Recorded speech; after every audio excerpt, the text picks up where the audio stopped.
menyembah kemegahan istana ini. Sementara di balik dinding-dinding yang bisu ini, mereka semua sedang mengasah belati.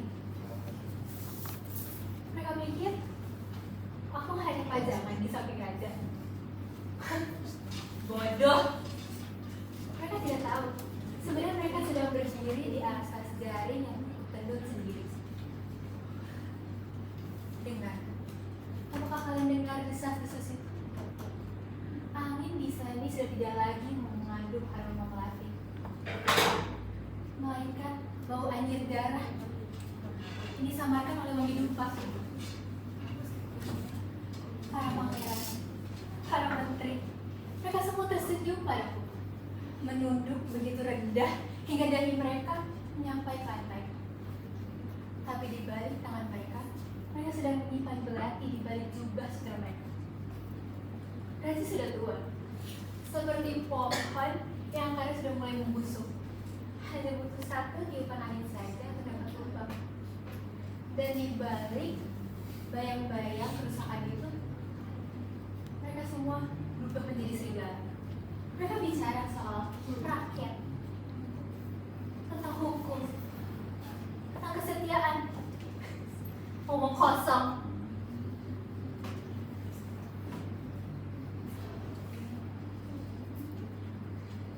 Tahta itu rasanya seperti anggur tua, manis di lidah, namun membakar di dada. Aroma busuk itu sudah sampai ke hidungku. Sebuah pengkhianatan. Di dunia ini hanya ada dua jenis manusia. Mereka yang lahir untuk mengendalikan dan mereka yang lahir untuk menjadi pijakan aku. Aku tidak dilahirkan untuk menjadi pijakan. Aku sudah menukar air mataku dengan banda. Aku sudah mengukur hatiku jauh di dalam, sangat dalam di istana kantor ini. Maka tidak ada lagi rasa juga yang dapat melumpuhkan hatiku. Nah, aku dari nama yang lembut bukan? Tapi di dalam darahku ini mengalir ambisi yang lebih panas daripada lahar. Aku tidak akan membiarkan sejarah menulisku sebagai selir yang terlupakan, sebagai permaisuri yang hanya pandai bersolek, atau bahkan hanya sebagai pendamping raja, tapi sebagai otak yang bisa menentukan siapa yang boleh hidup dan siapa yang harus musnah. Reson, Anjiwur, kalian pikir kalian bisa mengatur bidang-bidang ini sendiri? Kalian pikir kecantikan seorang ratu hanya sebagai pajangan di ruang peraduan? Kalian keliru. Meskipun harus berlumuran darah, maka biarlah Tuhan membuat mahkota ini tetap berada di tempatnya.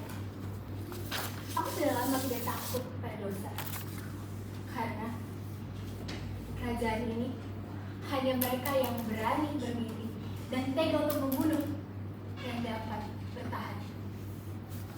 Malam ini, biarlah rembulan menjadi saksi. Biarlah badai datang, aku tidak akan lari. Karena di tengah badai itulah aku akan berdiri paling tegak. Jika memang ada pertumpahan darah, maka biarlah kupastikan itu bukan darahku.